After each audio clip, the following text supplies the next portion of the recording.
Good day, everyone. I'm Emily Tentol Surigao. So, um, welcome to my YouTube channel. Kindly subscribe to this YouTube channel. I just want to share with you my experience before I get here to US. So, um, it was very challenging, and I have a lot of experience to share with you. So, um, it is in my YouTube channel. The I share already my experience during my medical visa, then during my interview as well.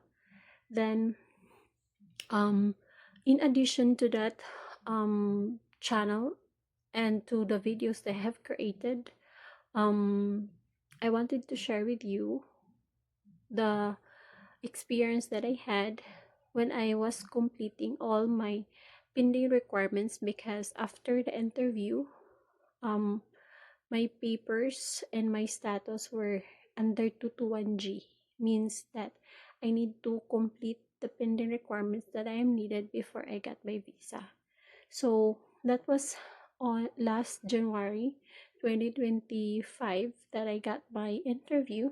Then after that, I need to be in the US July 2. That's the expiration of my visa, but I did not have the visa right after my interview.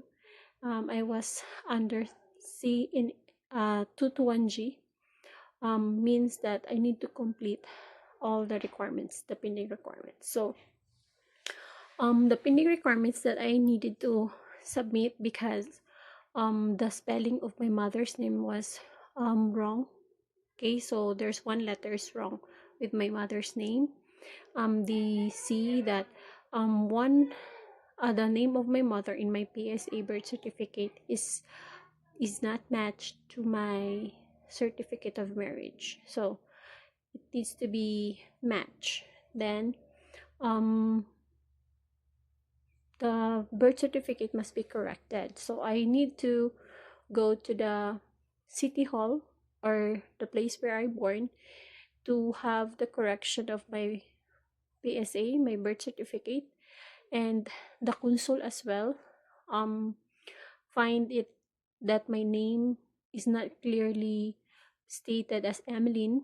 The way he read with my PSA, it's Maylene. So that's why two pending um requirements that I need to submit. So they need to um let me procure, or even go to NBI to really correct my name from Emlyn to Mylene. So if I change my name to Mylene, all my requirements, or all my documents from passport to TOR and since birth that I have my diploma, I will change it to Mylene. So what I did is I went to the city hall, I get a clear copy of my live birth, and it stated there that Emmeline is my real name.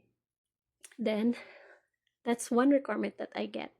But then the PSA correction, when I went to the City Hall of Manila, the correction will last for 4 months to 6 months. So I applied there February 6th. Then the PSA was released June 10. But and my visa will be expired on July 2. So there are certain thrilling happening, and it was really exhausting, because I get my clear copy of my PSA with corrected spelling of my mother's name June 16. Then so I submitted all my requirements through LBC. So remember the paper that the consul gave you. um you need to follow all those instructions, so it is stated there all the details, and you need to go to the website and all, and everything you need to check. So what I did is I never checked the website. I did not follow the instructions. So, but then good thing somebody helped me in the LBC. So he said to me, their couple, the women who are there said that you need to go to the website and get a cover letter for you to check all the documents that you're submitting, and you need to write everything there, and you need to list down all the things that you have submitted in the embassy, because if you don't have the cover letter or the paper that you need to put it before your documents, they will not accept it. So I checked um the website, and I got the cover letter. Then I sent it to the LBC June 16. Then they receive the paper June 17, because right after when I claim my PSA, I am in Manila in City Hall, and I did not go to Leyte because it will take time to send documents if I were in Leyte. So when I was in Manila and I claimed my PSA, I submitted everything. So that's why one day only, then they receive my all documents. Then it was really an exciting and a thrilling experience. So on June 18, I went home. So after I submitted all my documents, I went home. Then I think June 19, they called me from the embassy. They asked if I'm aware that my visa will expire on July 2. Yes, I'm aware. I told them. So they told me that are you willing to travel before July 2? Yes, ma'am. We're willing to travel before July 2. So the staff told me that they will submit it to the consul and have a review. So that's the start of counting days where I can I can travel or not. So that's the exciting one. So June 20, I checked the website where I can monitor my visa. It's still denied. Okay, denied, because I not denied, refused. Okay, so if denied means na wala yung visa mo, denied, hindi ka makapunta sa US. So sa akin, refused. So the next day, ang mga after June 2020, sa June 20, ready na yung nakalagay. Ready. On 21, ready pa din. On 22, ready pa din. Sabi ko, kailan ba ito ma-change? Sabi ko sa sarili ko. On 22, afternoon, nag-change na siya to administrative. Then, after that, I know, ready pa din pala. Then, sa 23, ang next na monitoring is issued. Okay? So, nag-refuse, then ready. Then, after that, issued. So, mga June 23, issued na ang nakalagay. Then, mga 24 approved. Okay? So, approved na yung nakalagay. Then, pumunta ako sa website where I can change the delivery mode of my visa. Kasi, if i-deliver siya, hindi makakaabot ng July 2. So, hindi kami makaalis. So, sinabi ng staff sa embassy na I need to change my delivery mode. So, pwede pa yung ma-change kasi on delivery yung nakalagay sa akin. So, ang ginawa ko, I claim it sa Parcal. So, I claim it sa Parcal. Then, on 24, may na-receive akong email from the embassy, and that it was transported, and I can claim it in Parcal building, the visa center in Diosdado Macapagal in Parcal building. So doon ko na claim. Then hindi din i-accept ng Parkal or Visa Center if you don't have the email. So, kailangan yung i-print or i-screenshot from the email nyo na for pick up na siya. So, iba yung dadaanan for those who were having fingerprint kasi dun din kami fingerprint before yung interview.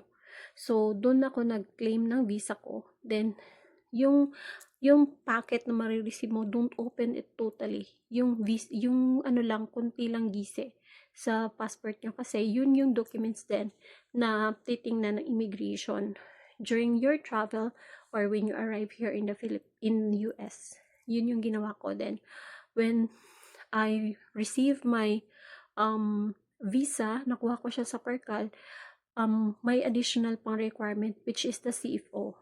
So, you can also, because sa visa packet din na na-receive ko, may pamphlet din sila for CFO. So, i-scan nyo po yun, then you can have CFO in Manila or in Cebu. Sa akin, ang akala ko I can have the schedule of CFO in Manila on that same day when I went to Manila June 25. So, akala ko makakuha ko ang schedule but hindi pala.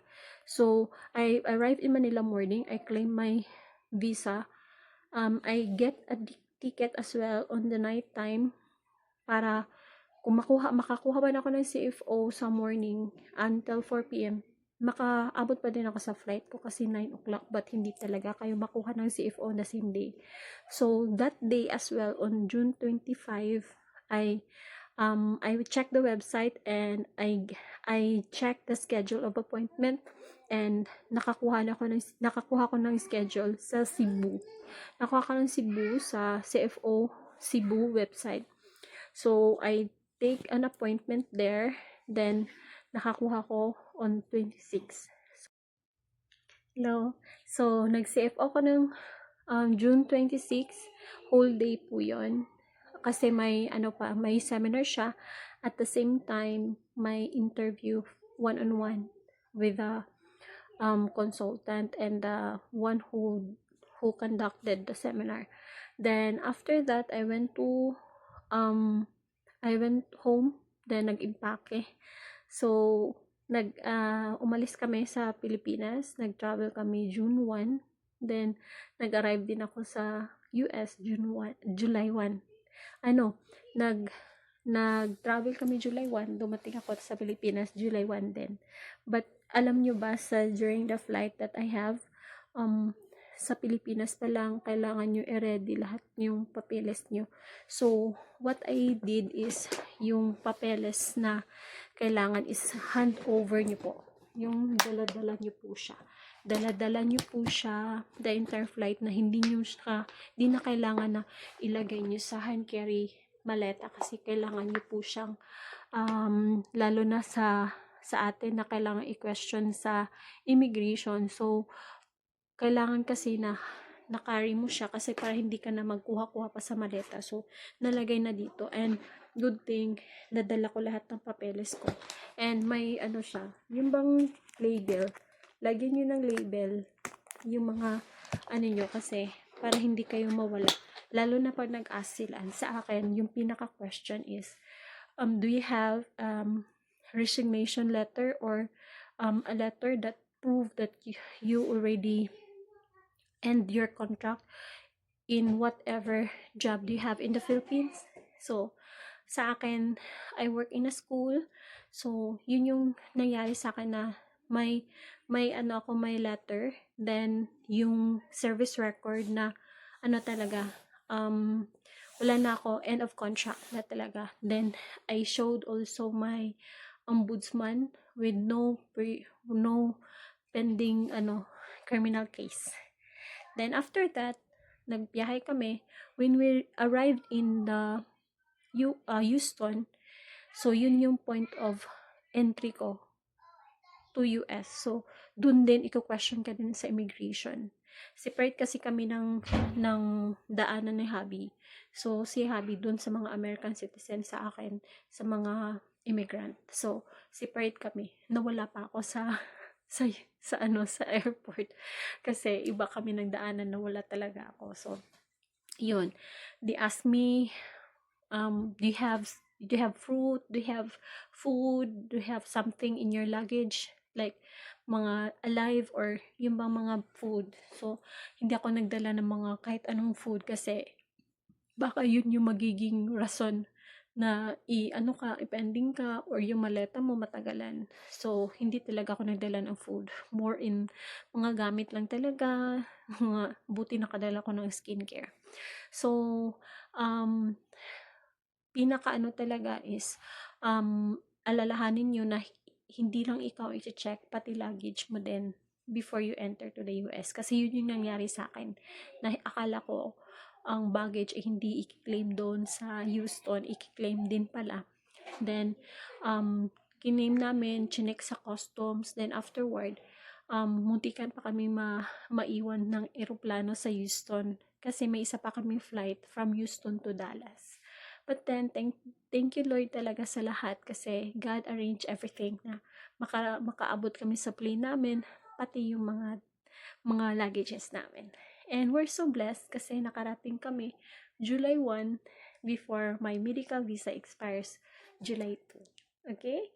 So, God bless everyone. Hope this video finds comfort or even give you an idea kung ikaw din may experience kang ganito.